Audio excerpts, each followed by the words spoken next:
Bien, para empezar, algunas cositas que nosotros debemos de tener en cuenta. Ya confirmando para la próxima semana, el día domingo, el examen parcial. Ya eso lo habíamos mencionado un poco el día jueves en la tutoría de repaso, primero. Y segundo, también como información que proporcionaba el coordinador el día de ayer, y por eso no lo habíamos comentado antes, es que en el examen parcial específicamente se les van a evaluar las unidades 3 y 4. Perdón, unidades 2 y 3. Ya estaba pensando en otra materia.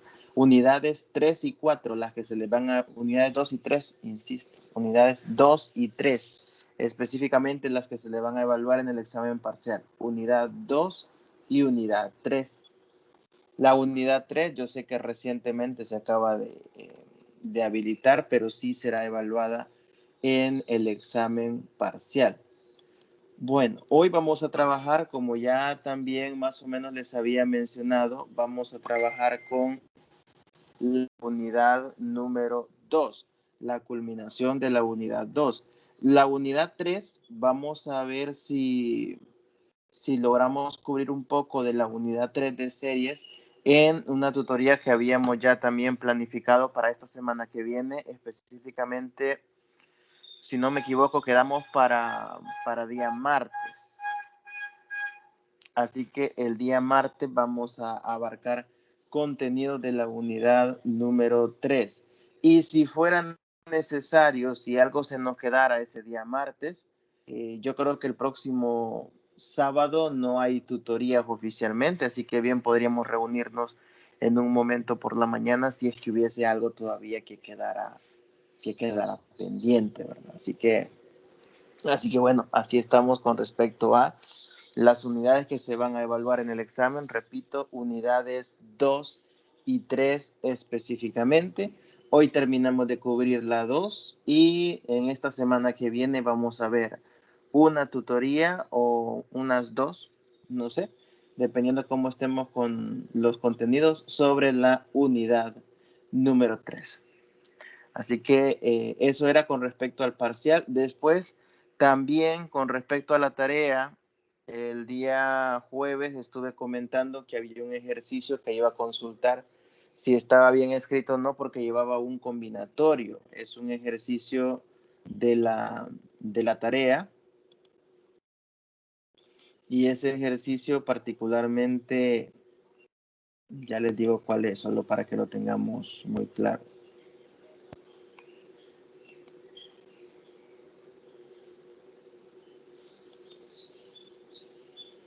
Era el ejercicio 5, literal B. Decía combinatorio de 2N, 2N. Entonces, yo les había comentado que iba a preguntar si estaba bien escrito o no ese combinatorio. Y sí, me comenta el coordinador que sí, el combinatorio así va. Combinatorio. Hola, buenos días, licenciado. Buenos días, Ricardo. El combinatorio de 2NN. Así que el problema 5B, aclarando, está bien escrito, no tiene ningún tipo de problemas. Bueno, quiero ver.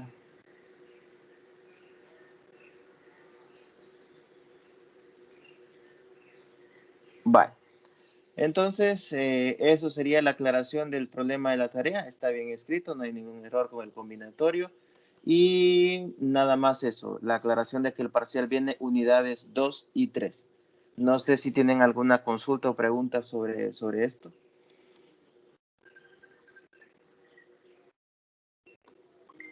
¿Preguntas?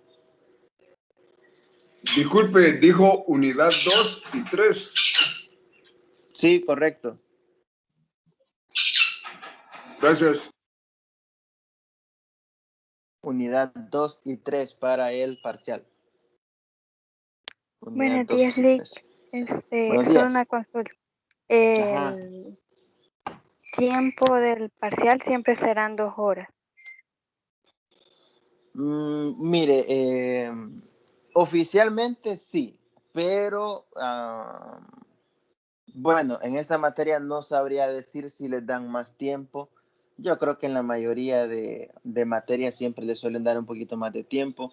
Oficialmente usted en la calendarización siempre va a ver ahí que dice 2 horas en todas las materias. Pero hay algunas, no digo que este sea el caso, pero hay algunas donde a veces le dan toda la tarde, dependiendo de lo largo que puedan ser, ¿verdad? O la modalidad. Algunas materias dan toda la tarde, en otras dan 3 horas. Por la modalidad virtual, podría ser que en esta les terminen dando 2 horas y media o 3, algo por el estilo. Realmente no les sabría decir yo de cuánto tiempo máximo va a ser, pero casi siempre andan por las 2, 3 horas máximo, por ahí. La verdad que hasta que ya Licenciado, esto no estemos, es de análisis. ¿cómo no? De análisis. Hola. No, Sí, de licenciado, análisis. óigame, fíjese que no. Respecto al horario de parciales, yo veo que medio vi ahí que geometría no euclídea también aparece el 25. Sí. Y el tiempo de geometría será más largo para ver si alcanzo con los dos. Lo que pasa que como recuerde que no son del mismo ciclo, si no me equivoco, ¿verdad? Oficialmente no. O sí son del No, mismo no, no ciclo, son. no. Como no son del mismo ciclo, por eso podría ser que chocara. Lo que sucede, Ricardo, bueno, en geometría no euclidia, creo que ya en alguna tutoría lo mencioné, que esos exámenes casi siempre son de mediodía. O sea, empieza a la hora que menciona oficialmente la plataforma, pero casi siempre es para entregarlo en la tarde, noche, del mismo día, cosas así. Casi siempre son así. Así que en su momento, el domingo, verá la confirmación de cuánto tiempo van a tener. Yo creería que si mantiene el coordinador de la materia de geometría la misma secuencia con la que ha trabajado antes, no debería tener problemas usted en que le choque porque va a tener casi toda la tarde para hacerlo. Está bien, licenciado, muchas gracias. Bueno, pero eso hasta el propio domingo se verá, ¿no?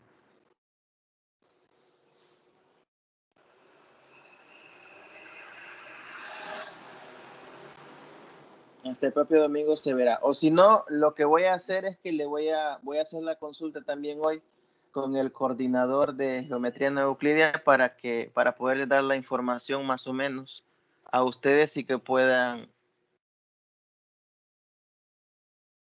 tomarla en cuenta para organizarse para el día domingo. Sí, licenciado, muchas gracias. Bueno. Ok, ¿alguna otra pregunta?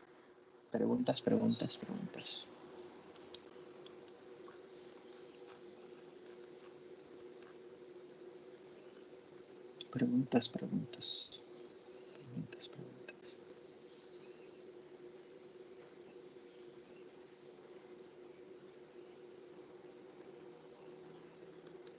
Bueno,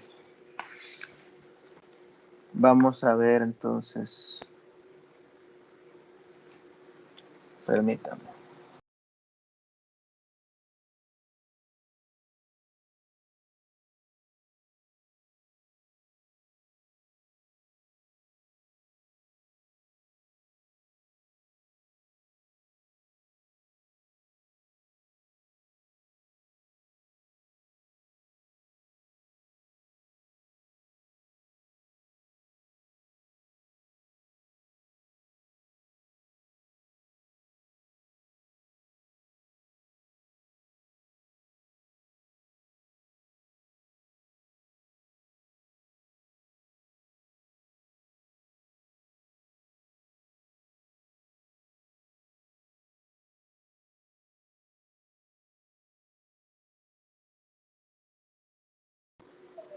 Ok. Helen, buenos días. Buenos días, Helen. Buenos días, me costó entrar. Siempre A tengo saber este por qué, vea. problema. A Sí, saber por qué. Vaya, ya que están los cuatro, repito un par de informaciones, porque no había escuchado Helen. Les decía yo a los compañeros que el parcial viene específicamente unidades 2 y 3. Solo unidades 2 y 3. La unidad 1 no. Solamente unidades 2 y 3 son los que vienen. Usuario desconocido. ¿Quién es UD? Usuario desconocido.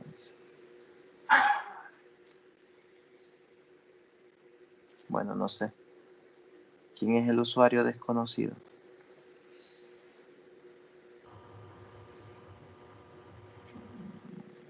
No será Idilia.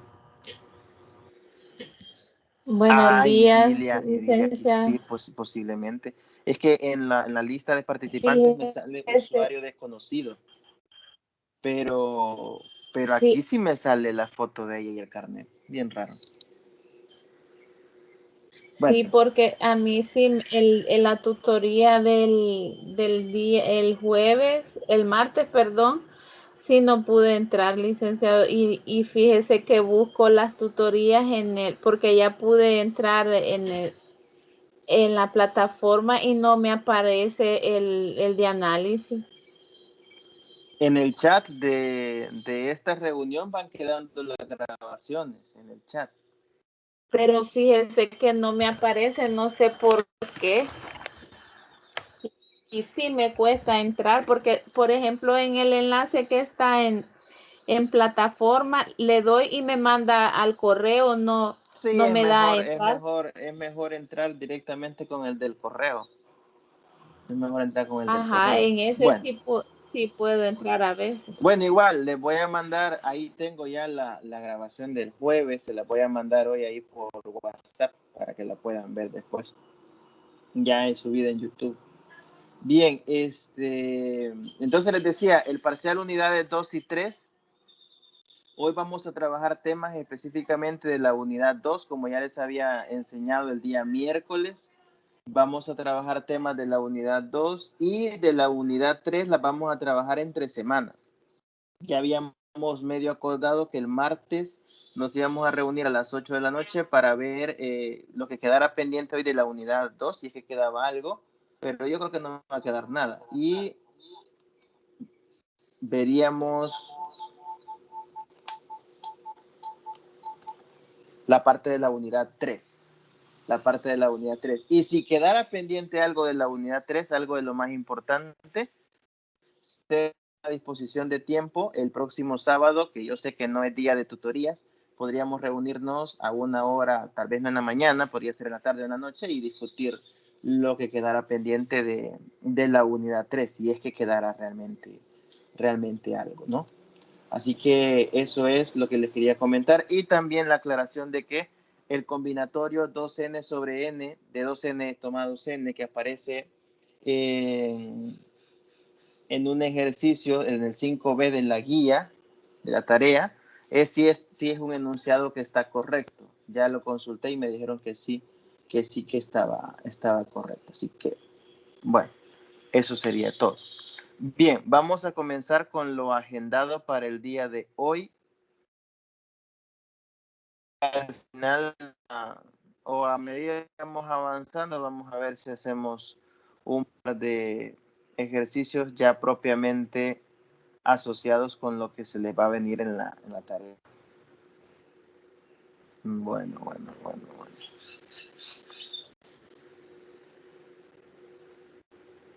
Vaya, el examencito viene un tanto pesado.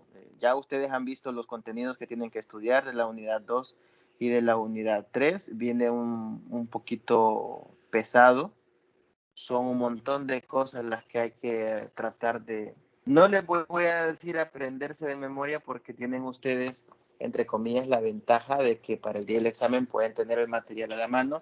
Sin embargo, hay que estudiarlo porque no es lo mismo llegar a un examen con la confianza de que tienen el material disponible, pero no saben dónde buscar porque no han ido, a llegar al día del examen y si ustedes leen y le pegan una estudiada al material, usted solamente ve un ejercicio y dice, esto lo he visto en alguna parte, me puede ayudar esto, lo otro, lo busca y lo utiliza. Así que en ese sentido es importante que por lo menos lean un par de veces el material para que ustedes tengan claro dónde está cada cosa y tener más o menos la idea de qué teorema o resultado pueden ustedes utilizar.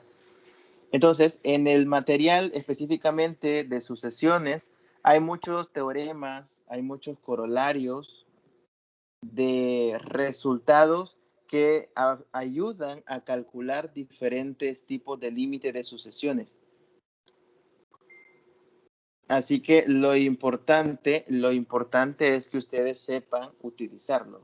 Lo importante es que ustedes, aparte de memorizarse algunos resultados importantes, sepan cuándo utilizarlos y sepan que el cálculo de límites de sucesiones no son cálculos que necesariamente tengan que ser mecánicos siempre, sino que son cálculos que ustedes en algunas ocasiones tendrán que aplicar algunas propiedades para poderlos calcular. Bueno, aquí tenemos, por ejemplo, valga la redundancia, el ejemplo número 10 del material de la unidad 2. En este ejemplo número 10 demuestran, utilizando la definición de epsilon, la definición del límite, que el límite de la sucesión 1 sobre n es 10. Aquí dice, vamos a probar que si x sobre n es 1 sobre n, entonces el límite de esa sucesión es 10. No sé si ahorita todos están viendo ya lo que estoy compartiendo, porque el jueves había un poquito de problemas con eso, pero ¿todos lo ven? Es el ejemplo No, 10, licenciado. Sí. Sí, el ejemplo 10. Otra vez, pero Ricardo. no dice 10, dice ¿Cómo 0. no, dice 10.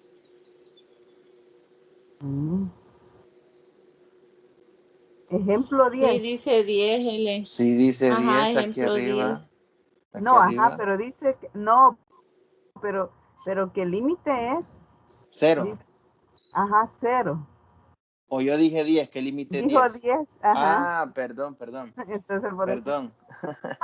No, lo que quería decir es que se va a probar por definición que la sucesión 1 sobre n tiende a 0, utilizando la definición. Este es un ejemplo bastante sencillo, pero que sin embargo, aunque es bastante sencillo, hay un paso que se hace acá que es clave y que sirve en muchos ejercicios de demostración utilizando la definición. ¿Qué pasó? ¿Alguien ha escrito algo en el chat? Ah, gracias, Zulma.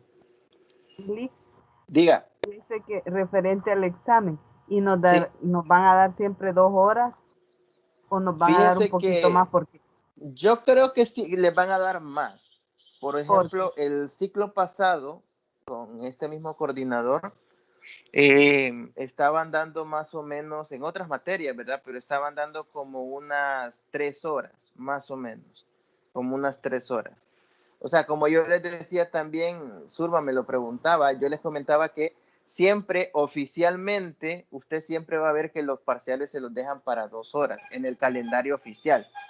Pero después habrán materias, y se darán cuenta ustedes más adelante, habrán algunas materias que les van a dar posiblemente más de 2 horas, 2 horas y media, 3 horas. Algunas materias como la otra que lleva aquí el compañero Ricardo, a veces les dan toda la tarde, dependiendo de la magnitud del examen, del enfoque y de qué es lo que se quiera hacer. Así que eso es bien variable. Oficialmente siempre van a ver que dice 2 horas, pero no necesariamente es así. Yo lo que les dije que también iba a hacer las consultas de más o menos cuánto tiempo se les iba a dar para que ustedes organizaran su tiempo. Yo creo que van a ser entre 2 horas y media, 3 al final. Entre 2 horas y media, 3. Por ahí andará. Creería yo.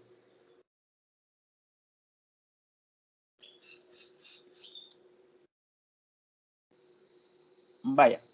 En este ejemplo 10, recuerden que la definición era que dado epsilon mayor que 0, existe un n sub 0. Este n sub 0, quiero aclarar por si alguien busca materiales adicionales en internet o algo, a veces este n sub 0 lo ponen en otros materiales como una n mayúscula. A veces este n sub 0 en otros materiales lo ponen como una n mayúscula, pero al final de cuentas el nombre que se le ponga puede ser n sub 0, puede ser n mayúscula, pero lo importante es la función que está desempeñando. Y recuerden que yo les había comentado el jueves que la idea de las demostraciones por definición era lograr despejar precisamente el n de la desigualdad que nosotros lográramos plantear y luego hacer una pequeña conclusión. Lo único que en el que estábamos viendo el jueves no se podía despejar la n de la desigualdad planteada. Bueno, pero acá, si nosotros partimos de la definición, nosotros tenemos que partir de que la sucesión x sub n menos el límite tiene que ser menor que epsilon. Y esto se transforma en que el valor absoluto de 1 sobre n menos 0, esto es menor que epsilon, pero esto es igual a solo tener valor absoluto de 1 sobre n menos epsilon o menor que epsilon. Eso es lo que aparece escrito ahí en la demostración. O sea, básicamente tienen valor absoluto de xn menos 0. Eso es igual a valor absoluto de 1 sobre n menos 0. Eso es lo mismo que valor absoluto de 1 sobre n. En el caso de la demostración del material, el valor absoluto ya ni siquiera lo ponen en este paso que voy a marcar acá. No lo ponen porque como el n son valores enteros positivos, 1 sobre n pues es positivo. Así que al final de cuentas, cada uno de estos pasos es menor que un epsilon y en el material lo que hacen es colocar al final nada más el último resultado de 1 sobre n únicamente menor que epsilon. Y aquí viene el paso, que aunque este ejercicio es bien sencillo, aquí viene el paso importante. Como el objetivo es despejar n, usted puede invertir el orden o la posición de los elementos de una fracción, solo que si invierte las fracciones, entonces se invierte el signo de la desigualdad. O si no, simple y sencillamente puede mandar a multiplicar el n por el epsilon, como usted quiera ver el despeje. Insisto, si usted le da vuelta a la fracción, lo puede hacer. El 1 sobre n se convierte en n y el epsilon se convierte en 1 sobre epsilon. El 1 sobre n se convierte en n y el epsilon, perdón, se convierte en 1 sobre epsilon. Pero eso es darle vuelta como que a las fracciones, ¿no? Recordemos que tener solo epsilon es lo mismo que epsilon entre 1. Si uno le da vuelta a las fracciones, la desigualdad se invierte y queda de esta manera.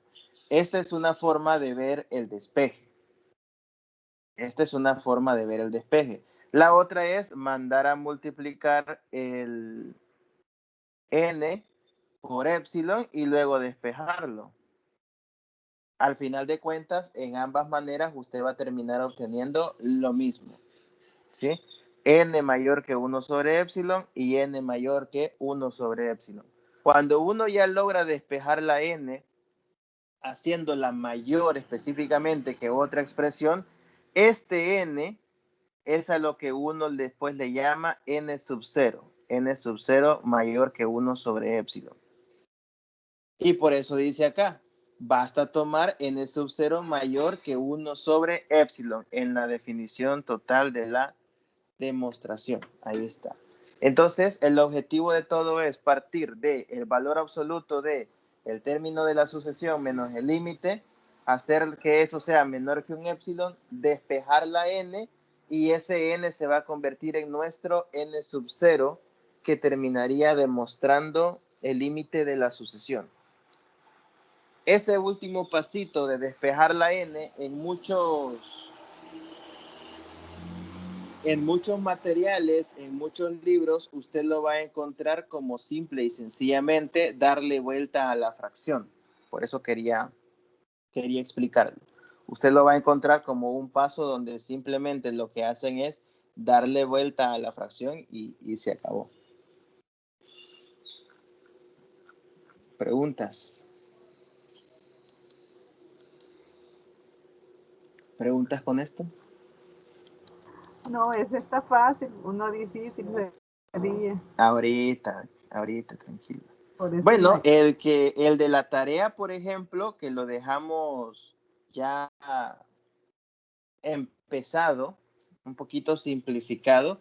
En ese de la tarea, más o menos va por el mismo enfoque, la demostración. Lo único que en el de la tarea no solo tienen una letra N, sino que tienen más elementos de los cuales ustedes se tienen que intentar deshacer. Quiero ver, por aquí tenía uno que les quería mostrar. Vaya.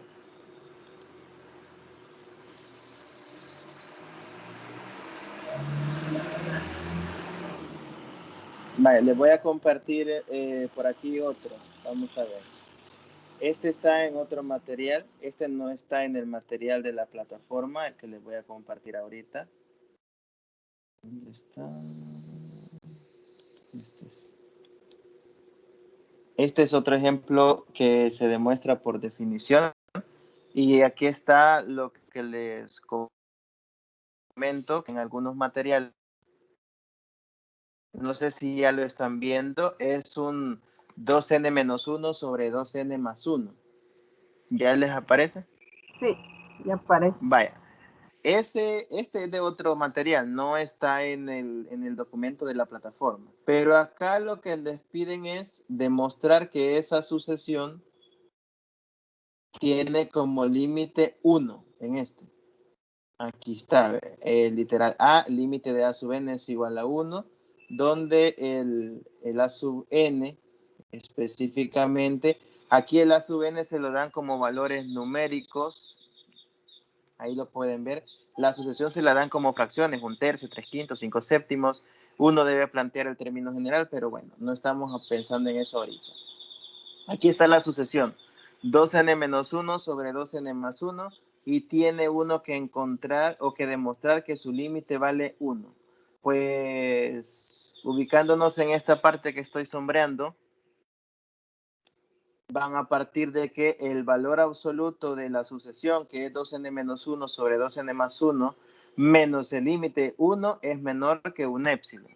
Solo que aquí no le van poniendo el menor que épsilon en cada paso, sino que simplifican todo y al final le ponen el menor que épsilon. Parten de este valor absoluto, operan la resta, como lo medio mencionaba yo en el de la tarea el jueves.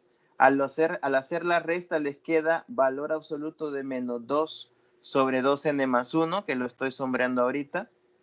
Y luego esto por valor absoluto, el menos de arriba cambia a positivo y queda 2 entre 2n más 1. Esto de 2 sobre 2n más 1 ya no se puede simplificar, eso es menor que épsilon.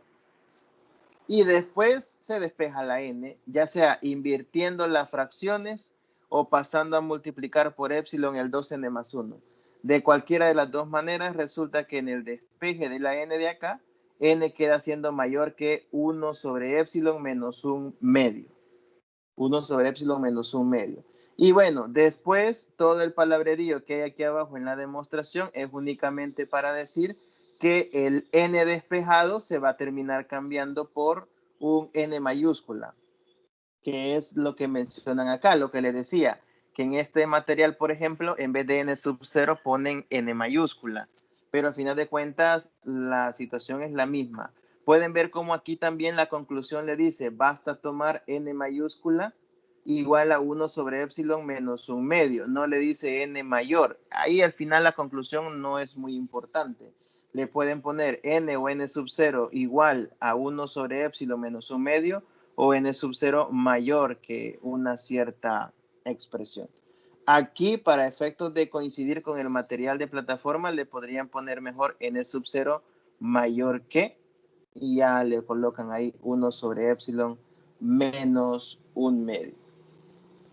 Bueno, y ahí tenemos otro ejemplo. Pueden ver que en este ya la sucesión no es tan elemental como la que acabamos de mencionar, pero el proceso es estándar, es bastante parecido. Aquí en el literal B le dan otro, es una cuadrática de límite menos 3/5. Entonces ponen valor absoluto de la sucesión menos 3/5, hacen la operación de esta resta, aquí está el resultado. Y aquí la complicación, si lo podemos ver de alguna manera, es que tiene un n cuadrado en el denominador. Es que hay que despejar una cuadrática. Pero no pasa nada. Todo esto sería menor que épsilon y se despeja la n. En el caso de este ejemplo, al despejar la n le queda n cuadrado mayor que 8 sobre 25 épsilon más un quinto. Obviamente aquí hay pasos que no ponen. No ponen cómo se hace la resta, por ejemplo, dentro del valor absoluto. No ponen el despeje, cómo se hace del n cuadrado, solo ponen la respuesta, pero es algo que uno puede fácilmente verificar. Y al final sacan raíz cuadrada en los dos lados y ya tienen el despeje de la n. Así que ustedes terminarían concluyendo que el n sub 0 debe ser mayor que 1/5 por la raíz de 8 más 5 épsilon sobre épsilon. Como pueden ver, el proceso de la demostración sigue siendo más o menos el mismo. Lo que se dificulta es lo complicado que puede tornarse en un momento dado la resta dentro del valor absoluto y los diferentes problemas que podrían haber al final para despejar la n, que es lo que a la postre sería nuestro n sub 0. Así que no sé si más o menos, yo sé que faltan pasos ahí, pero creo que no son pasos que uno no pueda por aparte hacer y que uno entienda más o menos cómo sale. ¿Pregunta? Vale. Sí, Uh-huh. el límite dice, el ejercicio es que el límite de a sub n es igual a 1, ¿verdad? Y mi pregunta es, ¿de Correcto, dónde en han el sacado? ASI. Ajá, ¿de dónde han sacado el, nótese que a sub n es igual a 2n menos 1 entre 2n más 1? Vaya, lo que sucede es que en este ejercicio en particular, le decían, voy acá, en la parte de arriba. En la sucesión de literal A no le daban la fórmula, sino que le daban las fracciones. Entonces era como que le dijeran, mire, vea esta secuencia de números y usted como que trate de buscar una fórmula que me permita ir dándole valores a n y que me vayan saliendo esos números. Entonces puede ver que en la parte de arriba van siendo solo números impares, comenzando de T1, y en el denominador van números impares también, pero comenzando de T3. Entonces, una forma de representar los impares comenzando de T1 sería 2n menos 1. Cuando uno le va dando valores a la n, y van saliendo todos los impares. Y los impares comenzando de T3 es 2n más 1. De ahí es donde sale la fórmula. Sí, es que eso no había visto, solo había visto límite de AN igual a 1. Entonces, lo mismo en el B, solo que en el B ya es una expresión un poquito de sacar la... Para esto de sacar las fórmulas no hay una estrategia fija, ¿verdad? Ahí es cuestión de la habilidad que cada uno tenga para descifrar el patrón en cómo se van comportando los números. En el caso de la tarea del de ustedes, la ventaja que tienen es que no le dan sucesiones así con los números y que usted encuentre la fórmula. Ahí en la mayoría de problemas ya le van a dar, no solo en la tarea, sino en el examen, en muchas ocasiones ya le van a dar solo la sucesión, la fórmula con la que va a trabajar. ¿Otra pregunta?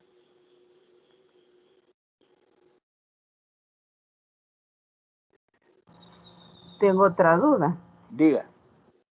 Vaya, cuando usamos, tengo aquí una duda que si es cuando usamos límite nos vamos por la, ¿cómo se llama? Por la definición general. Pero donde sale menor que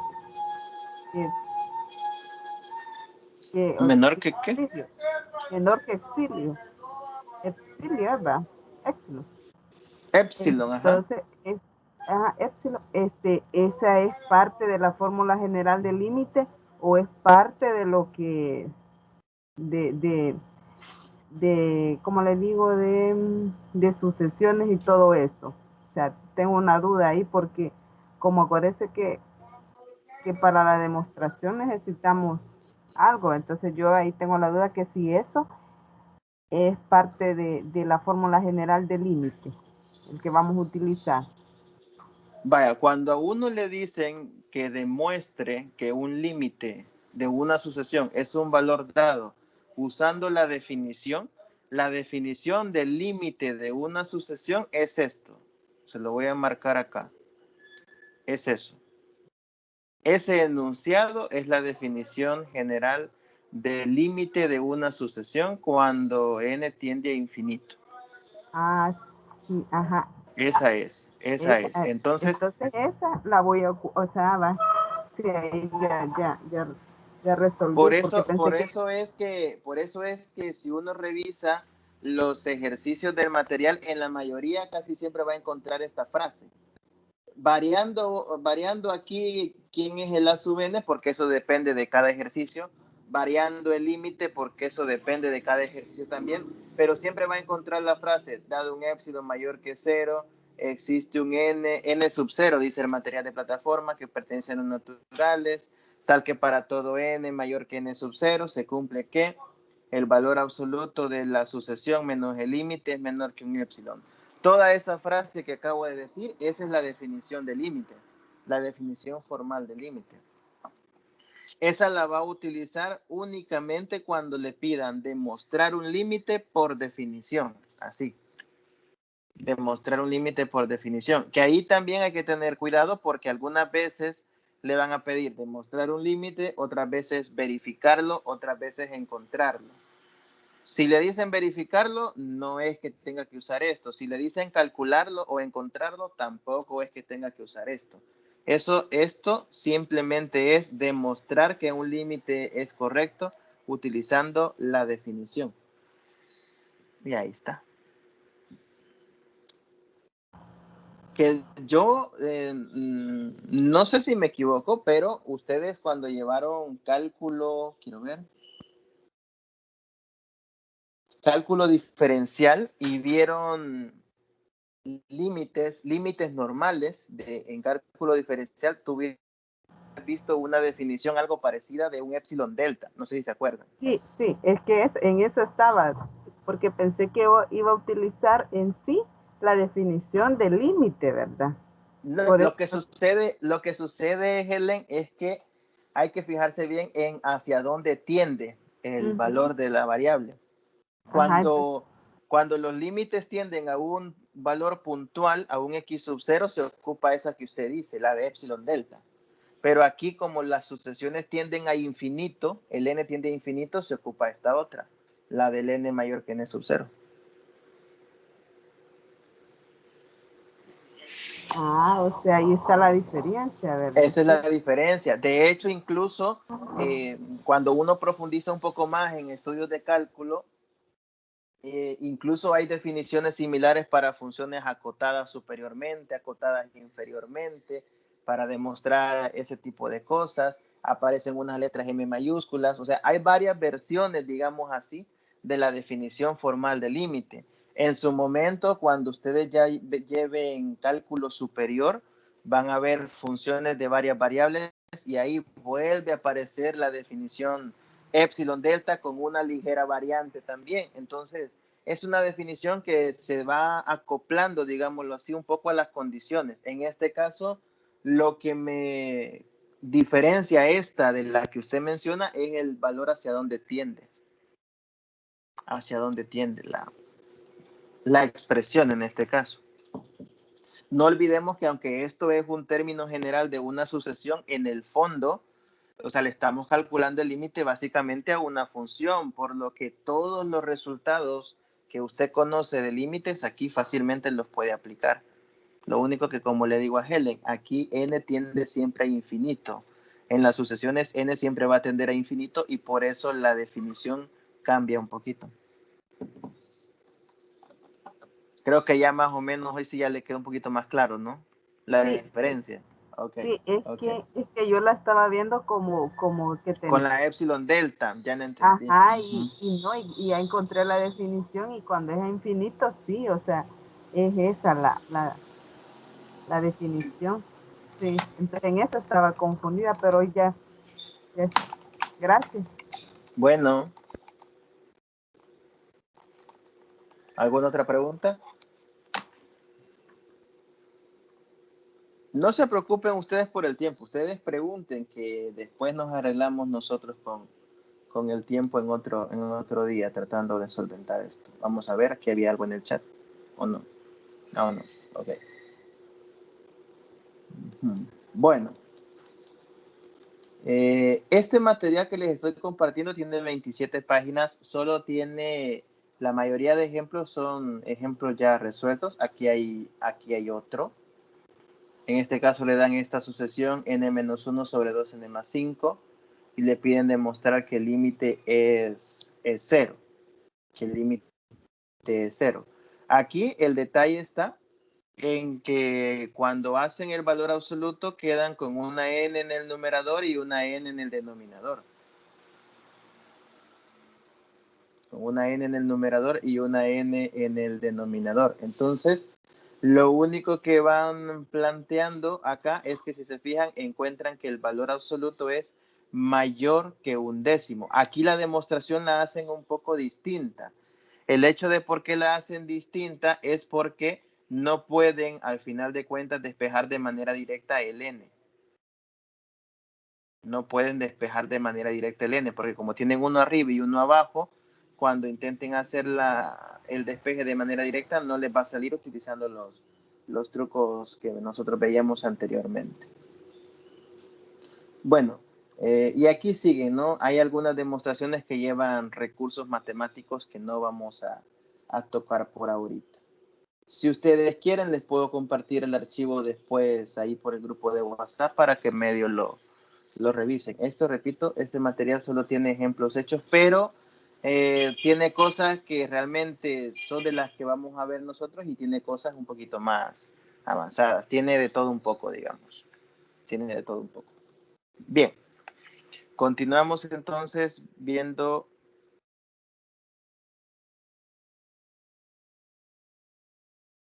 lo que nos dice la agenda.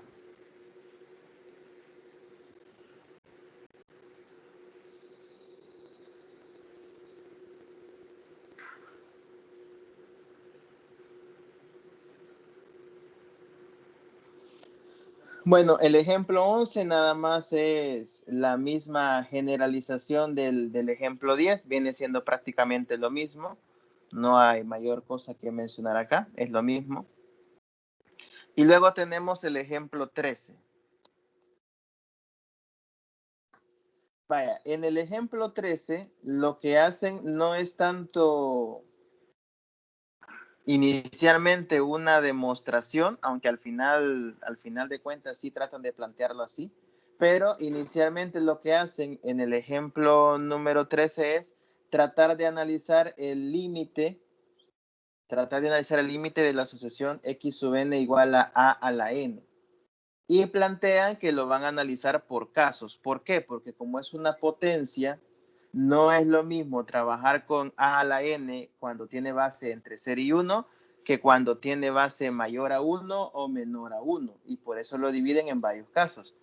Entonces, primero concluyen que si la a está entre 0 y 1 o entre menos 1 y 0, entonces la sucesión converge. Si la a es mayor que 1 y menor que menos 1, entonces la sucesión también diverge. Cuando uno dice que una sucesión diverge, el término diverger significa que el límite básicamente es más o menos infinito. Eso significa que diverge, que el límite no va a dar un valor puntual, sino que va a dar un resultado infinito. Y bueno,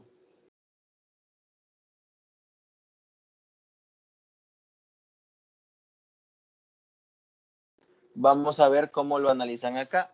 Inicialmente, el ejemplo 13 solo menciona en qué casos converge. Converge significa que sí tenga un límite puntual y que diverja significa que, pues, que el límite no existe, que se va a infinito o que simplemente no existe. Pues primero, solamente comentan los casos donde sí existe y donde no existe. Y luego se ponen a explicar un poco por qué en uno sí, en un caso sí y por qué en otro caso no. Bueno, Zulma, creo que el sí, por favor, era por el material. Ahí se lo voy a compartir más tarde. Entonces, el x sub n igual a la n para a entre 0 y 1 explican de una manera sencilla, digámoslo así, y breve, que cuando n va aumentando de valor, si el a, o sea, si la base es un número entre 0 y 1, al ir aumentando la potencia, eso se vuelve una sucesión decreciente. Eso tiene sentido, basta con ponernos un ejemplo. Si usted agarra el número 1 medio entre 0 y 1, 1 medio elevado a la n, a medida que usted va aumentando la potencia, el número se va haciendo cada vez más y más pequeño. Agarre 0.5, elévelo al cuadrado, luego al cubo, luego a la cuarta y así sucesivamente.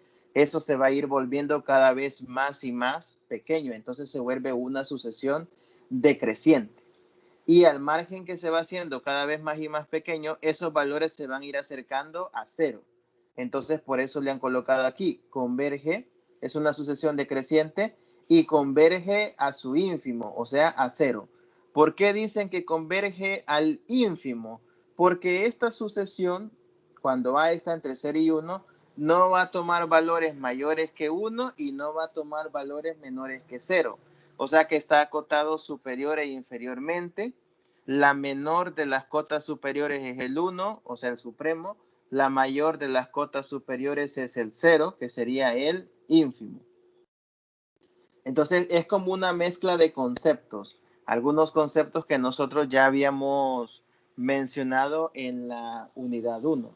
Que quede claro una cosa también, el hecho de que la unidad 1 no se vaya a evaluar en el examen no quiere decir que muchos conceptos de ahí no los tenga que aplicar. Todo lo de conjuntos acotados, supremo, ínfimo, todo eso hay que tenerlo fresco porque aquí a cada rato se ocupan esas definiciones. Entonces, aquí justifican que esta sucesión, cuando la base está entre 0 y 1, es decreciente, converge a 0 y el 0 además le aclaran que es el ínfimo de esta sucesión.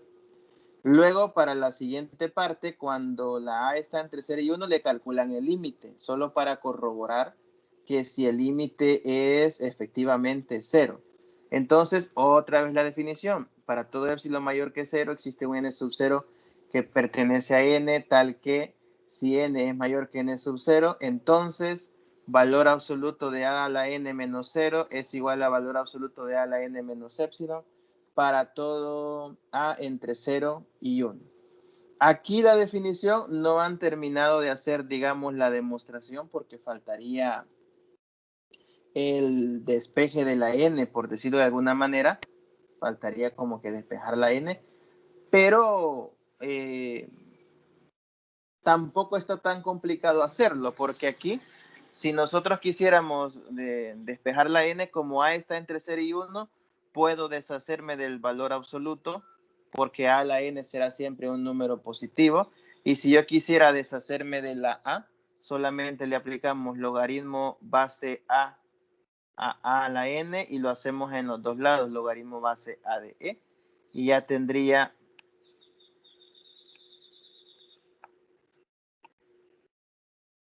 el n mayor que el logaritmo base a de e. Y este vendría a ser el n sub 0. Y ahí tendríamos ya como la demostración finalizada, ¿no? Con el despeje de la n. Cosa que ahí no lo mencionan, pero bueno. Ahí tendríamos una pequeña variante también a la hora de hacer el despeje de la variable n.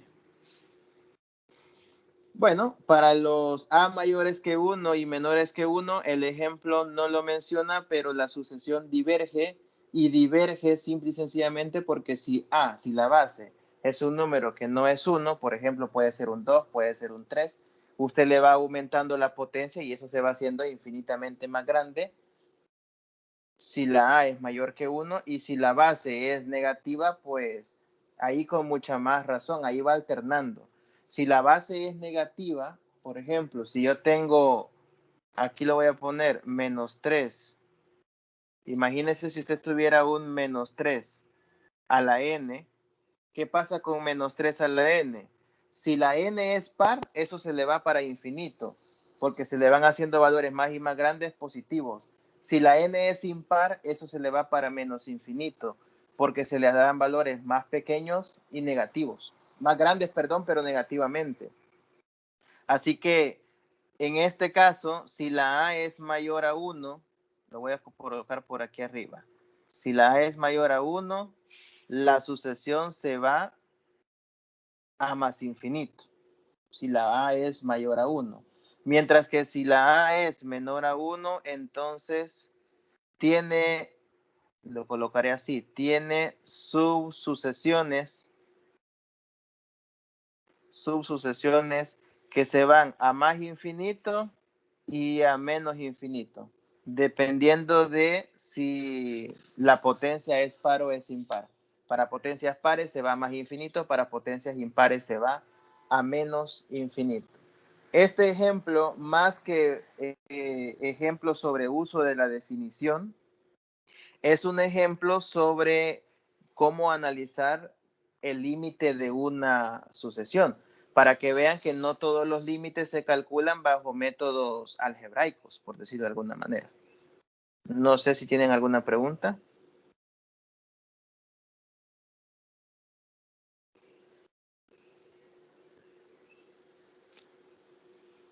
Con este ejemplo.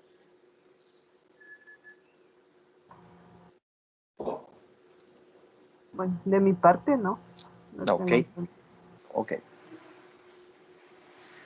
Bueno, vamos a ver. Vaya, aquí tienen otro. Este otro ejemplo es el número 14. Ya les va a cargar.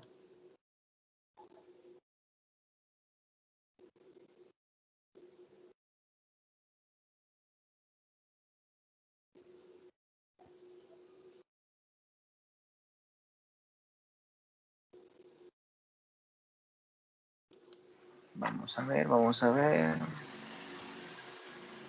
Ahí está.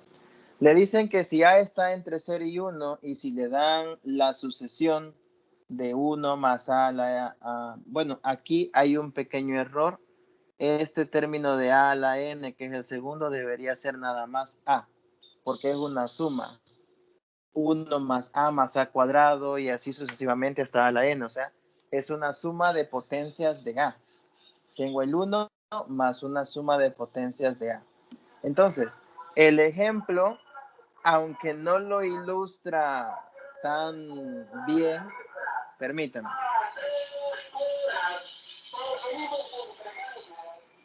El ejemplo, aunque no lo ilustra tan bien, lo que le quiere plantear aquí es que usted encuentre el límite cuando n tiende a infinito de la sucesión que está aquí, de la x sub n, de 1 menos a la n más 1 sobre 1 menos a. Quiere que encuentre el límite de esa sucesión. Entonces, x sub n es una suma. X sub n es una suma de potencias de a. Es una suma de potencias de a. ¿Y cómo se calcularía este límite? Pues inicialmente la suma de potencias la expresan como una fórmula. 1 menos a la n más 1 entre 1 menos a. 1 menos a la n más 1 entre 1 menos a. Estas fórmulas son de las que uno más o menos trabaja cuando uno ya ve series, que es tema de la unidad 3, y ahí se ven algunas fórmulas en cómo calcular estas sumatorias. Por el momento la vamos a dejar así, solo en que esta es la fórmula y ya. Ya en el tema de series se ve cómo calcularlas o cómo comprobar que en efecto es esa sumatoria. Entonces, ¿cómo se calcularía este límite? Pues aplicando las propiedades tradicionales del límite. El límite de una fracción es límite del numerador entre el límite del denominador. Así que aquí tendrían que calcularle el límite al de arriba, límite al de abajo. El de abajo es una constante, por lo tanto su límite es 1 menos a, queda constante. Y el de arriba, límite de 1 es 1, queda constante. Y el detalle es el límite de a la n más 1, es este. El límite cuando n tiende a infinito de a la n más 1. Para poder sacar este límite,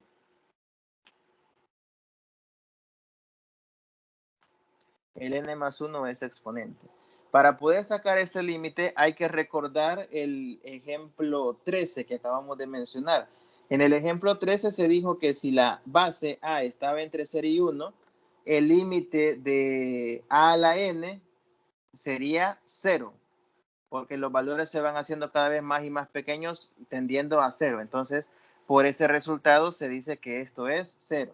Entonces, cuando aquí dice usando lo anterior, se refiere a usar el ejemplo 13. Lo digo porque en el material no va directamente primero el ejemplo 13 y luego el 14. En el material, después del ejemplo 13, hay un teorema 9, hay un teorema 8, teorema 9, el 8 y el 9 están demostrados y luego viene el ejemplo 14. Entonces uno podría pensar, bueno, cuando me dice usando lo anterior, se refiere a cuál de los dos teoremas, pero la verdad es que no. Se refiere básicamente a usando el ejemplo número 13. Se refiere a usando el ejemplo 13. Así que este era más para aclarar ese punto que otra cosa. Bien, sigamos. Vaya, propiedades aritméticas de límite. Las propiedades aritméticas de límite son las mismas que usted se puede acordar de cálculo diferencial. El límite de una suma de términos de una sucesión es la suma de límites. El límite de un producto es el producto de límites. Y el límite de un cociente es el cociente de límites. Estos resultados son los tradicionales que ustedes han visto ya anteriormente en cálculo diferencial. Esos resultados sí que no van a estar, no se van a modificar, no cambian.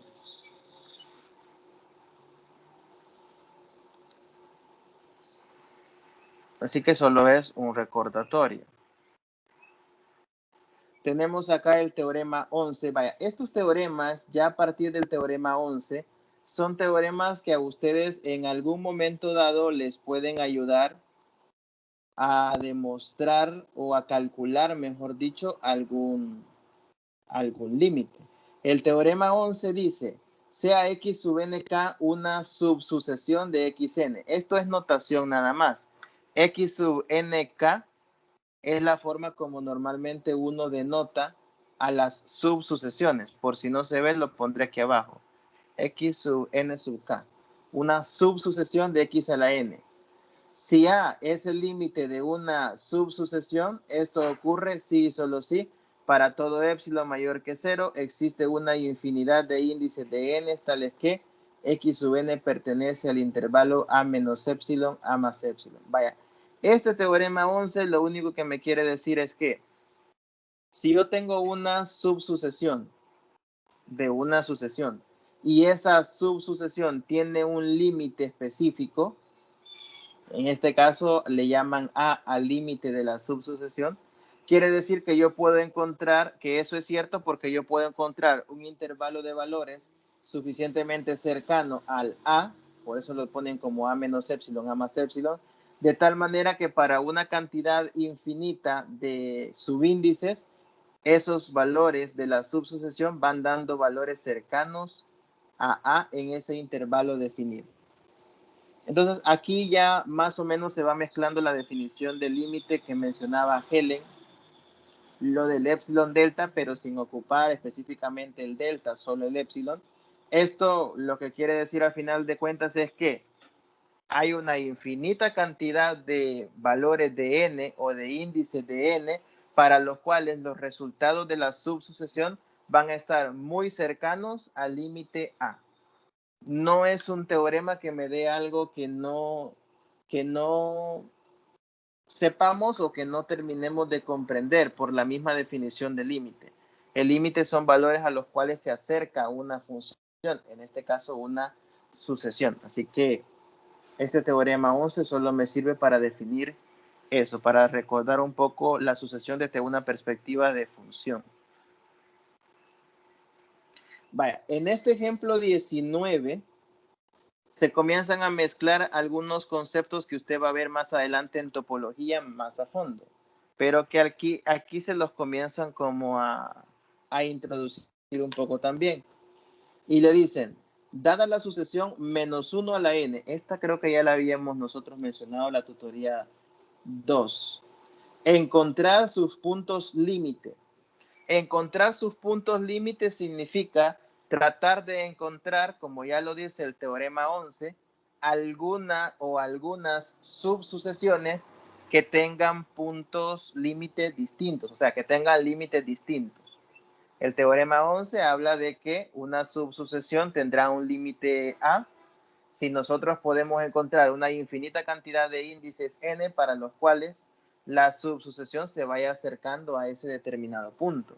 Entonces aquí la idea es aplicar el teorema 11. Tengo esta sucesión, tengo que encontrar subsucesiones que tiendan a valores diferentes. Y bueno, aquí nos han puesto x sub 2n, x sub 2n menos 1. Esta x sub 2n básicamente le está hablando de potencias pares. Es decir, cuando nosotros tengamos que n vale 2, vale 4, vale 6 y así sucesivamente.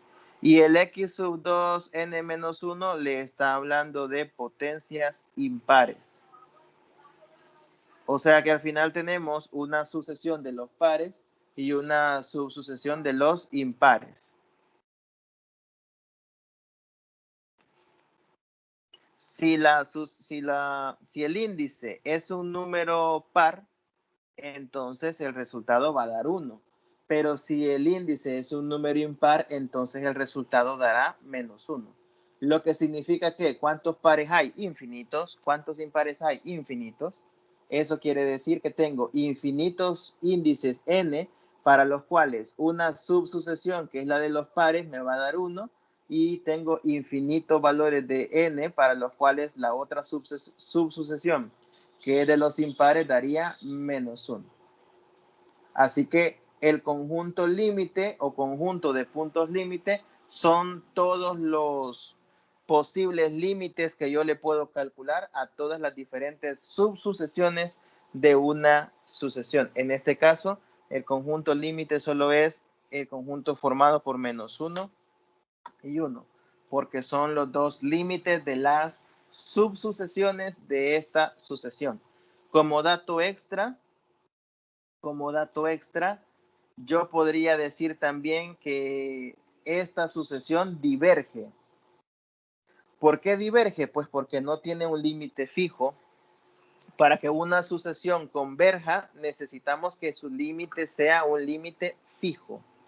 Y en este caso, pues no lo es. Por lo tanto, como tiende a valores diferentes según el índice n, entonces se dice que la subsucesión diverge.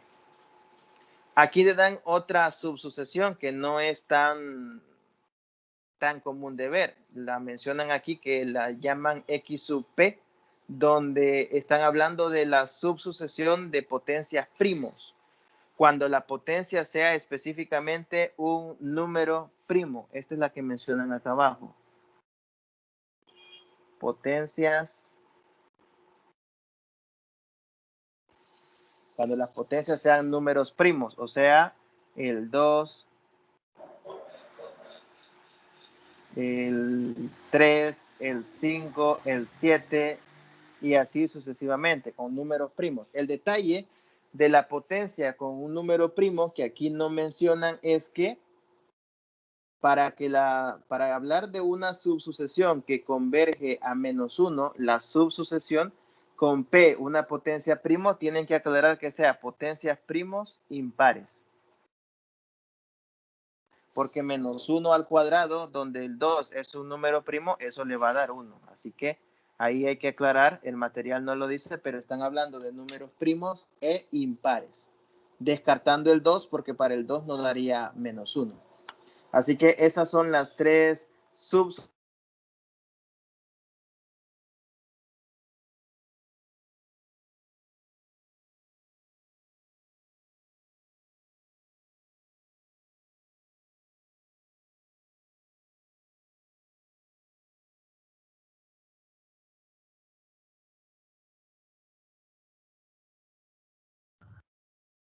No tiene audio o no le escucho.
¿Alguna pregunta hasta ahorita?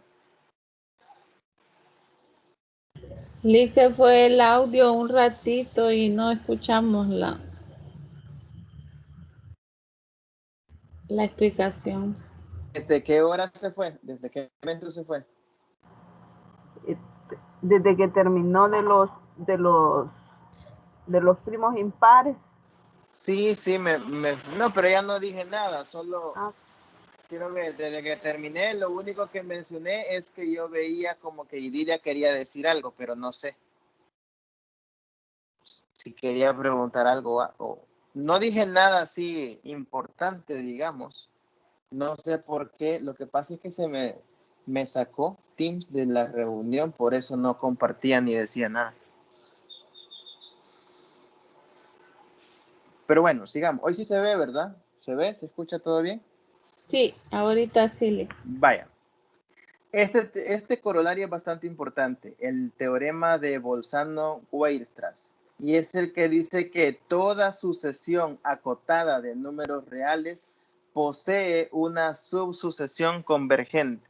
Esto quiere decir que si usted tiene una sucesión y usted ya como dato del problema o usted lo logra demostrar que esa sucesión es acotada,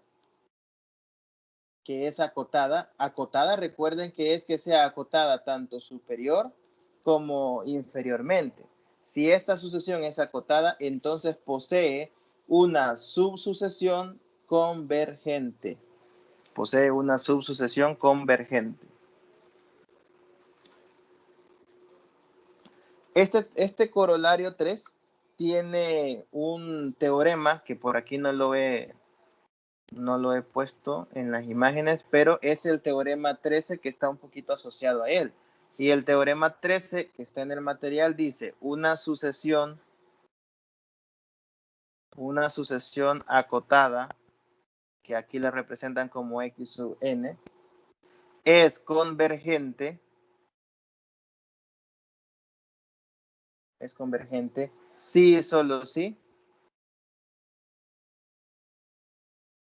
el límite del ínfimo de las x sub n es igual al límite del supremo de las x sub n.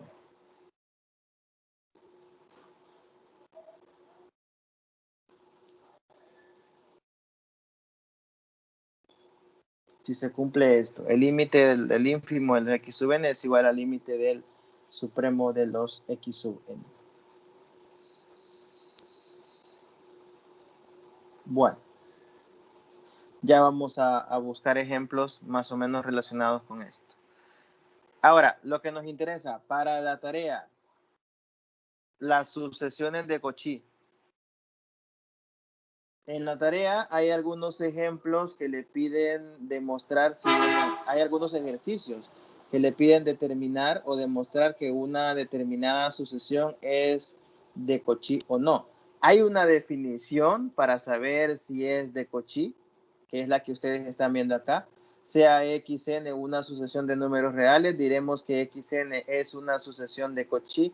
Si para todo épsilon mayor que 0 existe un n sub 0 que pertenece a los naturales, tal que si m y n son mayores que n sub 0, entonces el valor absoluto de x sub n menos x sub m es menor que un épsilon. Aquí, para lo que le comentaba antes a la pregunta de Helen, ya pueden ver otra variante a la definición de límites. Y es que ahora ya no solo es n, sino que se le agrega una m. Ya no es la sucesión menos el límite lo que tiene que ser menor que un épsilon, sino que es una diferencia de dos términos de la sucesión, el x sub n y el x sub m, y eso hay que hacerlo menor que un épsilon. Les recomiendo que revisen la demostración del teorema 15 que está en el material. En esa demostración hay es sencilla, es corta, pero hay una estrategia que utilizan también para lograr hacer por ahí el despeje deseado. Bueno, el teorema 15 dice que si x sub n es convergente, entonces la sucesión es de Cauchy. En el caso de la tarea, en el caso de la tarea, hay que ser muy observadores en lo que les pide para las sucesiones de Cauchy. Porque en la tarea, quiero ver, lo voy a leer en el ejercicio 6. Demostrar que la sucesión es de Cauchy. Y en la parte verde le dice, no necesariamente por la definición. ¿Qué quiere decir esa observación en color verde? Significa que, si bien es cierto, cuando uno busca ejemplos de sucesiones de Cauchy, va a encontrar varios ejemplos donde lo que hacen es utilizar esta definición. Y demuestran esta definición, encuentran el valor de n sub 0 para la definición y así prueban que es una sucesión de Cauchy, pero no es necesario. El teorema 15, en cierto modo, nos facilita no tener que usar la definición de Cauchy. El teorema 15 dice que si yo logro probar que la sucesión converge, o sea, si ustedes logran comprobar que esta sucesión tiene un límite, entonces es una sucesión de Cauchy. Si la sucesión tiene un límite, entonces es una sucesión de Cauchy. O sea que solo tienen que encontrar el límite de la sucesión y una vez encontrado el límite ya usted puede decir, bueno, como la sucesión tiene un límite, entonces es convergente y si es convergente, entonces es una sucesión de Cauchy. Y eso es lo que tendría que hacer en la tarea. Por eso se le aclara que no debe necesariamente que usar la definición de sucesiones de Cauchy.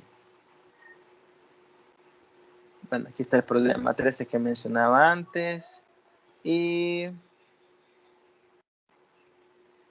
bueno, aquí vamos a ver el ejemplo 27.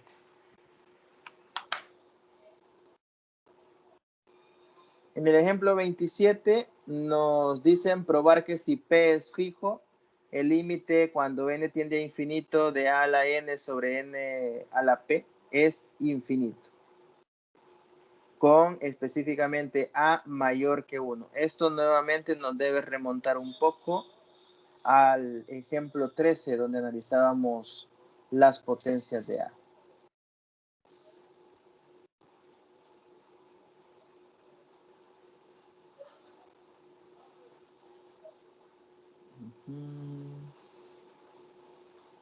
Solo déjenme revisar una cosa antes de ver este ejemplo.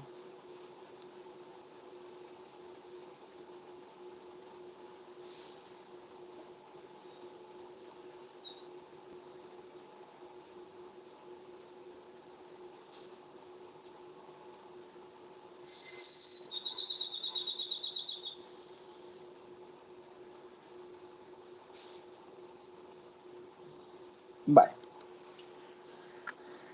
¿Cómo hacen esta demostración? Esto es para que uno vaya haciéndose la idea también de que a veces tienen que ocupar algunos artificios matemáticos que no son tan comunes. Por ejemplo, le hacen la aclaración que a es mayor que 1. Aquí no se trata de usar definición ni nada por el estilo, sino de ver cómo se calcula el límite de este cociente a a la n sobre n a la p y demostrar que eso da infinito, sabiendo que a es mayor que 1. Como a es mayor que 1, primer artificio matemático que usa la demostración. Si a es mayor a 1, entonces a lo pueden escribir como el 1 más alguna cantidad h, con h mayor que 0. Con esto lo que estoy haciendo es construyendo un a adecuado. O sea, construyendo mi a de manera que yo garantice que es mayor que 1. Solo lo pongo 1 más alguna cierta cantidad. Entonces, teniendo en cuenta que a es mayor que 1, diga. Esa h se pudo haber escrito una b, ¿verdad? Sí, cualquier letra. Cualquier letra, siempre y cuando sea una cantidad positiva, ni siquiera sabemos si es un valor grande o pequeño, pero positivo para poder hacer la construcción de la demostración. Bueno. Cualquier letra. Entonces, definen a como 1 más h y empiezan a probar. Si p vale 2, tienen a la n, que es lo mismo que 1 más h a la n. Esto sería la parte del numerador. Aquí, bueno, no sé qué tanto andaremos con la memoria y no sé si ustedes en algún momento, creo que en lógica y teoría de conjuntos tendrían que haber visto el desarrollo de la potencia de un binomio o no lo vieron? ¿O conocen el triángulo de Pascal o nunca lo han visto? Triángulo de Pascal, desarrollo de potencia de un binomio.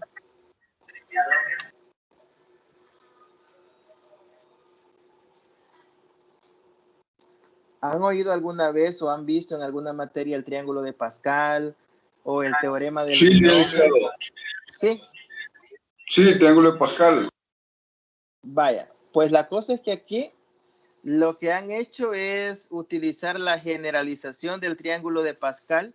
El triángulo de Pascal, recuerden que nos da los coeficientes para el desarrollo de cualquier potencia de un binomio, ¿verdad? Pero ya cuando le ponemos una potencia n, el triángulo se nos vuelve un poquito obsoleto, a menos que nosotros entendamos también la relación que hay entre el triángulo de Pascal y los combinatorios, que cada coeficiente del triángulo en el fondo es un combinatorio. Entonces aquí básicamente lo que han usado es eso, la generalización del triángulo de Pascal para una potencia n, o si no, el famoso teorema del binomio, que a uno le da el desarrollo general de un binomio. La cosa es que aquí han expresado este binomio como una suma de términos en este paso. Por eso le han puesto hasta puntos suspensivos en este segundo paso de acá. Es nada más un desarrollo por teorema del binomio. Después esto lo han dividido entre n cuadrado, que es el denominador que tiene la fracción. Recordemos que estamos trabajando con esto de aquí arriba. A a la n sobre n a la p. Caso particular para p igual 2. Le ponen n cuadrado, separan términos. Como arriba tenemos una suma, separan términos, suben sobre n cuadrado, h sobre n menos 1 por h cuadrado sobre 2 factorial por n, y así sucesivamente. O sea, van separando los términos en este paso de acá.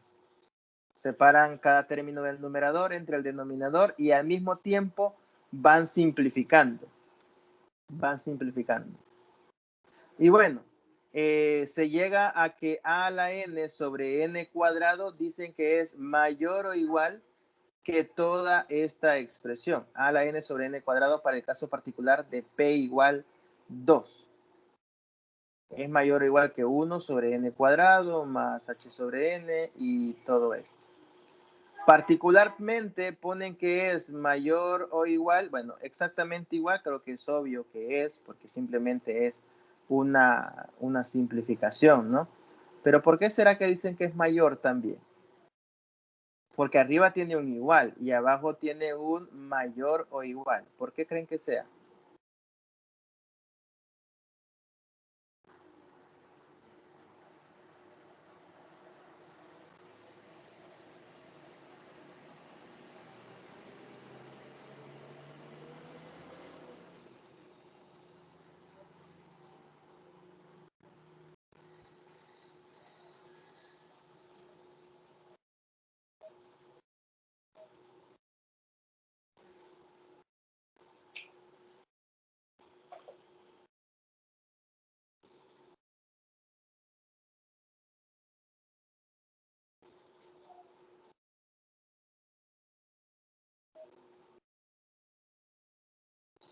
Bueno, se los dejo para que vean ustedes porque es estrictamente mayor y porque es mayor o igual. Aquí no ponen el resultado que se utiliza, solo dice si se fija a la n como 1 más h a la n, se desarrolla el binomio hasta el término p más 1 o el p más unésimo término. De allí se puede probar que n a la p sobre a la n tiende a 0. Dejando de lado esto que menciona aquí al final, en esta última desigualdad, que estoy marcando con una doble flecha acá, en esta última desigualdad, ¿qué resultado podríamos aplicar para calcular el límite cuando n tiende a infinito? ¿Algún resultado que usted se acuerde para calcular el límite cuando n tiende a infinito?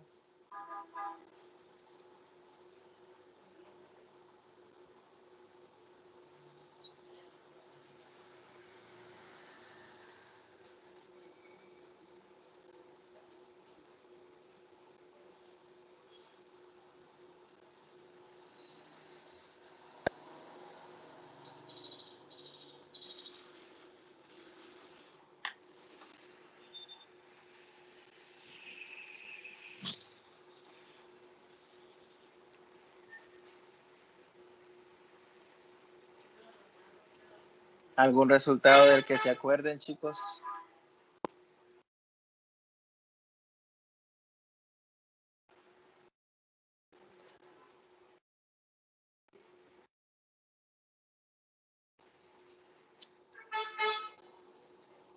¿No se acuerdan de ninguno?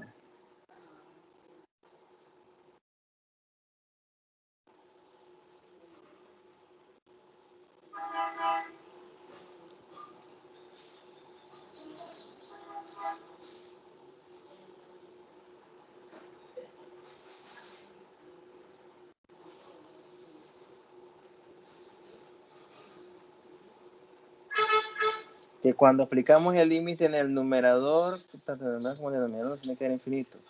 Más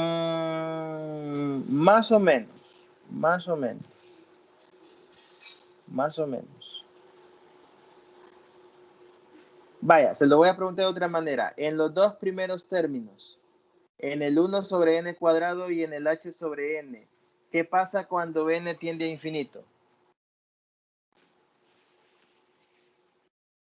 En el 1 sobre n cuadrado y en el h sobre n, ¿qué pasa cuando n tiende a infinito?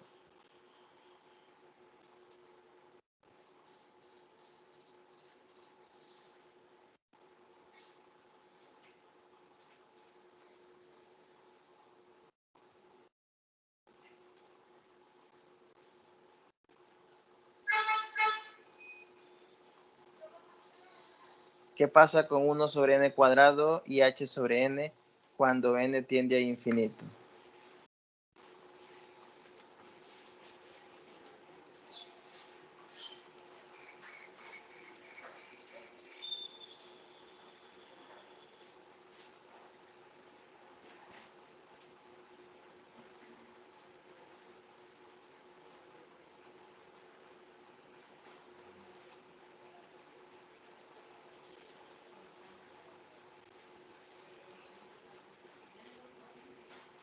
Se hace pequeño, tan pequeño que tiende a cero. Los dos primeros términos de esta última expresión, 1 sobre n cuadrado y h sobre n, bueno, h no sabemos cuánto vale, solo sabemos que es un valor positivo, pero independientemente cuánto valga, 1 sobre n cuadrado, cuando n tiende a infinito, esta expresión de acá se hace cero. Esta tiende a cero y esta también tiende a cero. ¿Por qué? Porque quedarían un número entre infinito y un número entre infinito se hace cero. Así que los dos primeros términos se hacen cero. Y el último, bueno, el último de los que aparecen acá. Este tercero que queda, aquí no, ¿verdad? Porque aquí queda arriba infinito y abajo queda como que un infinito cuando usted evalúa cuando n tiende a infinito. ¿Sí o no?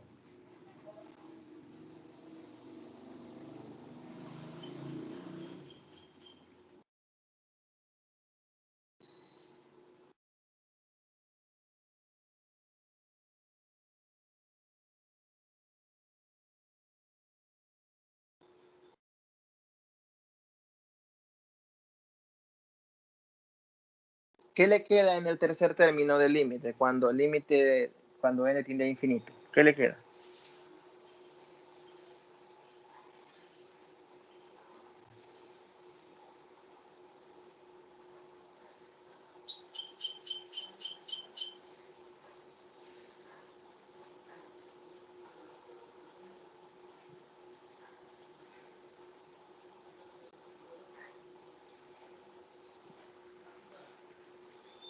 ¿Cuánto le queda el límite del tercer término?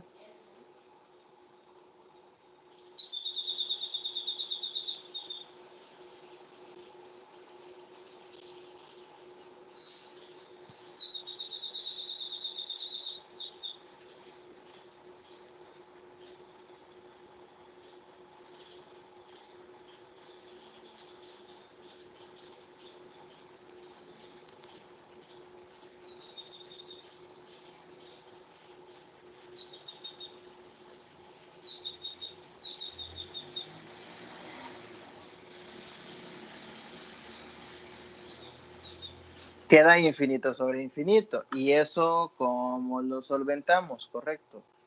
¿Cómo solventamos el hecho de que el límite del tercer término quede infinito sobre infinito?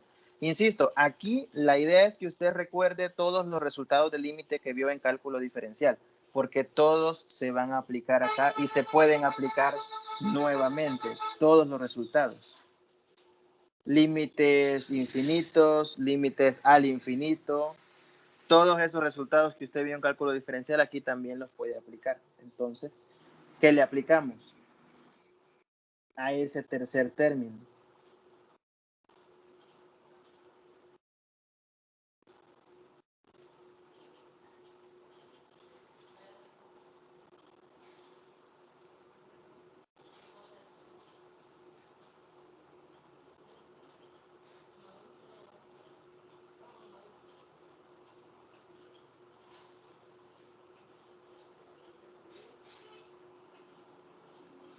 Vaya, para que lo veamos, no, iba a decir para que lo veamos más fácil, colocarle otra potencia al denominador, pero no, se va a ver un poquito más complicado. ¿Cómo podemos justificar, lo voy a poner así, cómo podemos justificar que ese tercer término se va a infinito?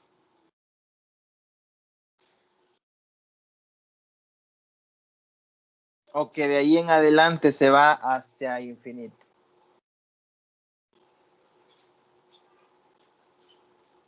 Porque como bien dice Zulma, ese tercer término quedaría infinito sobre infinito.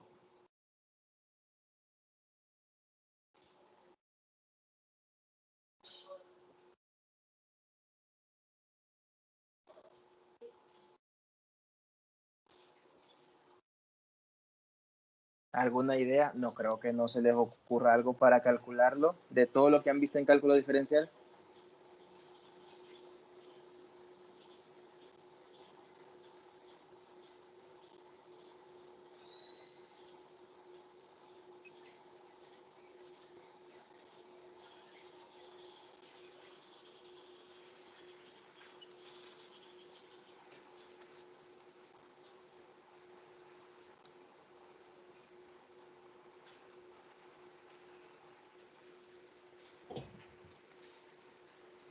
Ajá. Licenciado, y ahí no se puede aplicar lo que se hace cuando los límites, por ejemplo, se tiene que factorizar para encontrar el que hace cero el límite.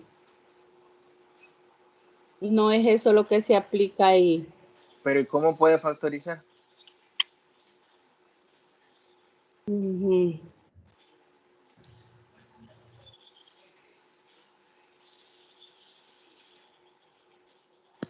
Ajá.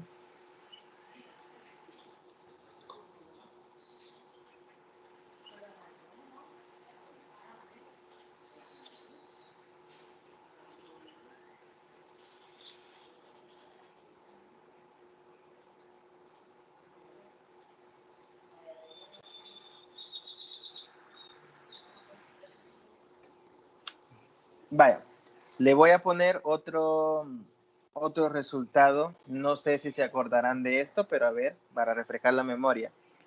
Cuando uno calculaba límite cuando x tiende a infinito, y este es un teorema de cálculo diferencial que aquí en sucesiones lo van a aplicar bastante. Límite cuando x tiende a infinito de un polinomio, le voy a poner p sub 1 de x entre otro polinomio, p sub 2 de x. ¿Cuánto daba ese límite? ¿Quién quiere participar? ¿Quién levantó la mano? Helen, dígame Helen. No. Ah, No iba a participar. ¿no se acuerdan de un resultado que era límite cuando x tiende a infinito de un polinomio entre otro polinomio?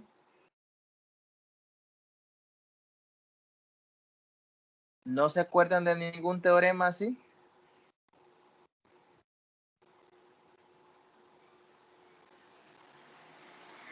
¿No? Vaya. Este teorema decía, o este resultado decía que cuando uno tiene una división de polinomios y le va a calcular el límite cuando x tiende a infinito, este tenía tres posibles resultados. 0, no existe, bueno, el no existe uno lo podía manejar como infinito o menos infinito, según fuera el caso, y el otro era la división de los coeficientes principales. Le voy a poner yo A1 entre A sub 2. ¿De qué dependía cada uno de estos resultados? De los grados del numerador y del denominador. Si los grados eran iguales, entonces era la división de los coeficientes principales. Si el grado del numerador es menor que el grado del denominador, entonces da 0. Y si el grado del numerador es mayor que el grado del denominador, entonces no existía. E insisto, eso de que no existe se transformaría en que es más infinito o menos infinito. ¿Por qué los dos primeros resultados yo dije fácilmente que eran 0? Porque, como bien decía Zulma, quedaba un número entre infinito, pero también porque si lo veo como división de polinomios, arriba tengo algo constante que sería grado 0 y abajo tenía potencia 2, o sea, grado 2 y grado 1. El grado del denominador era mayor que el grado del numerador, por lo tanto esos dos límites daban 0. En el caso del tercer término,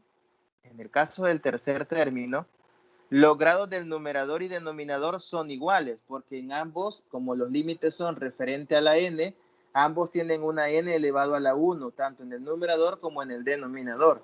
Queda infinito sobre infinito si usted evalúa, pero como en el numerador y denominador ambos tienen potencia 1, este límite es el cociente de los coeficientes principales, h cuadrado, que es el coeficiente principal del numerador, sobre 2 factorial. Ese h cuadrado sobre 2 factorial, obviamente eso no es, por decirlo así, no es infinito, ¿verdad? Esto va a dar una cierta cantidad, h cuadrado sobre 2 factorial. Incluso si usted quisiera verlo o analizarlo por regla del L'Hopital también en base a n lo podría hacer, verlo por regla del L'Hopital. ¿Y qué pasa si usted analizara el siguiente término? Porque aquí van unos puntos suspensivos. El siguiente, ya sea por triángulo de Pascal o por teorema del binomio, el siguiente término en este desarrollo les iba a terminar quedando como, si no me equivoco, les iba a quedar algo así, n por n menos 2 por h cuadrado sobre 3 factorial. Este iba a ser el siguiente. N por n menos 2 por h cuadrado sobre 3 factorial. Teniendo en cuenta el desarrollo del teorema del binomio o el triángulo de Pascal, pero de manera general. Creo que así va a quedar. N por n menos 2 por h cuadrado sobre... No, h cuadrado no, h cubo es. Sobre 3 factorial. Vamos a ver. Entre n cuadrado, así. Bueno, al tener esto, se le iba a eliminar un n de arriba y uno de los n de abajo, por acá. Se le iba a terminar eliminando esto. Y al aplicarle nuevamente el límite a este otro término, le iba a quedar ahora h cubo sobre 3 factorial. H cubo sobre 3 factorial. Ahí, si tienen un poquito de tiempo después. No, perdón. Aquí es n menos 1 por n menos 2. Ese tercer término. N menos 1 por n menos 2 por h cubo. Y este límite ya es infinito.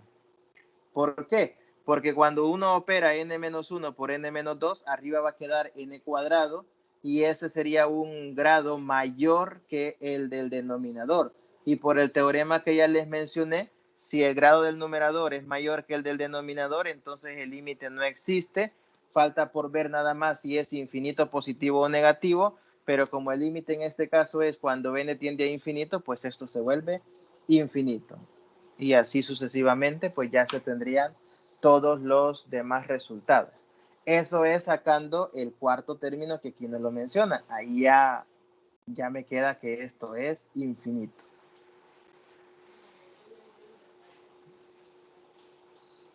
Pero para poder entender bien esto, sigo insistiendo, necesitan tener claro cómo es el desarrollo general de un binomio para poder comprender por qué el cuarto término del desarrollo cuando n vale, cuando la potencia es 2 es este. ¿Por qué el cuarto término es este que está acá?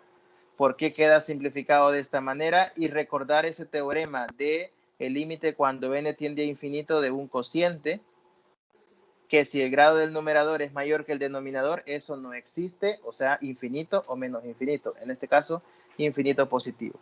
Y de ahí se calcularía que, bueno, tengo dos límites que dan 0, uno que da un término numérico y otro que da infinito. La suma de esos cuatro, pues, es infinita. Y ahí se estaría demostrando, mediante este argumento, el enunciado inicial. En este caso, la prueba se ha hecho para P igual 2, pero se generaliza para cualquier resultado. Bueno, preguntas.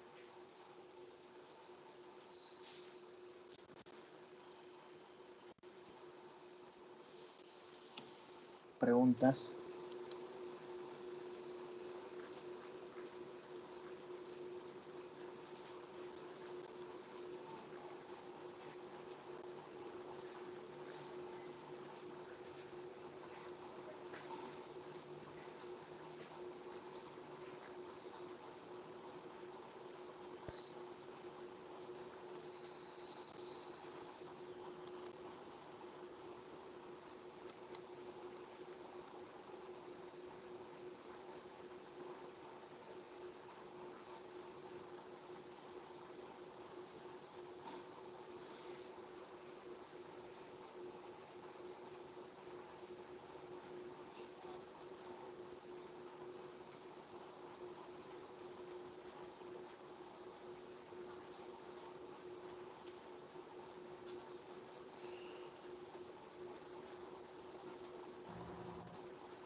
Pues por mi parte no, solo que tengo que ir a estudiar lo de límites, eso sí.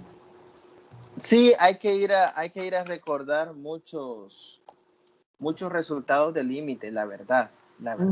Esta es una materia con muchas cosas que recordar, resultados de límites que recordar. Les sugiero yo, pues, específicamente para sucesiones, límites al infinito, o sea, límites cuando la variable tiende a infinito. Esa es la parte que más hay que repasar, porque en sucesiones se trata al final de cuentas de calcular eso. Así que si van a repasar algo de límites, que sea límites al infinito, también no estaría de más tener a la mano por ahí claramente regla del L'Hopital, porque así como en este caso que quedó infinito sobre infinito en el tercer término, la regla del L'Hopital, recuerden que sirve para resolver este tipo de límites también, cuando queda infinito sobre infinito. Así que la regla del L'Hopital es un recurso que ustedes pueden utilizar. Los teoremas y más que esto que ustedes sí mencionó, Sí, por eso les digo, estas son cositas que yo no le voy a decir, mira, apréndaselas de memoria, ya que dado el hecho de que van a tener una evaluación virtual, yo lo único que les puedo decir, mire, repáselo un poquito, recuérdelo y téngalo a la mano por si en un momento dado lo necesita ocupar. La idea es que usted tenga a la mano todo lo que necesita para que en un momento dado lo vaya a utilizar, diga, esto lo he visto en tal parte y lo puedan utilizar. Así que esa es la idea de esto, venir a repasar. Y no me quiero ir sin mostrarles otro resultado, que es un resultado que tiene un nombre un tanto atípico, pero que ayuda bastante en esta parte de sucesiones. Ayuda bastante, se los voy a mostrar. Eso va en el material que les voy a compartir ahí más tarde, pero se los quiero mostrar desde ya.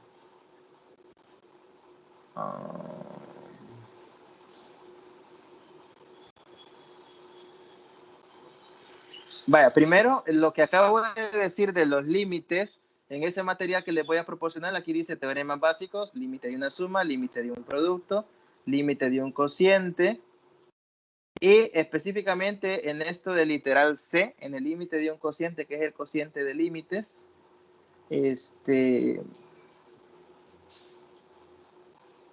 vamos a ver, bueno, aquí no está. Aquí está el límite de una potencia, una sucesión elevada a una potencia y una base elevado a una sucesión. O sea, el D y el E son bastante parecidos, solo que el D es una sucesión elevada a una potencia y el E es un número elevado a una sucesión. Son los casos contrarios. Pero vaya, el teorema que les quiero mencionar es este, el teorema del sándwich. El teorema del sándwich, el nombre es muy peculiar, pero es por la forma que tiene. Cuando uno tiene una sucesión que a veces algebraicamente no es tan fácil de trabajar, el teorema del sándwich lo que me dice es que si yo tengo la sucesión B sub n, que es la que está en medio, y yo puedo encontrar algo que sea mayor, una sucesión que sea mayor y una sucesión que sea menor, y esas dos sucesiones, la mayor y la menor, que en este caso son la mayor C sub n y la menor A sub n, si esas dos sucesiones tienen el mismo límite, el teorema del sándwich me garantiza que la sucesión de en medio tendrá el mismo límite. O sea, el teorema del sándwich me ayuda para que no necesariamente tenga que calcular yo el límite de la sucesión de en medio, sino que yo puedo calcular la de los extremos, la menor y la mayor, y luego si esas de los extremos valen lo mismo, entonces la de en medio vale exactamente lo mismo. Deberían haberlo escuchado un poco ya, porque el teorema del sándwich se ocupa en cálculo diferencial para demostrar algunos resultados de límites trigonométricos, sobre todo. Se utiliza varias veces para eso. Bueno, pero eso va en el material que les voy a mostrar. Vale, creo que nos iríamos quedando hasta acá. Nos iríamos quedando hasta acá.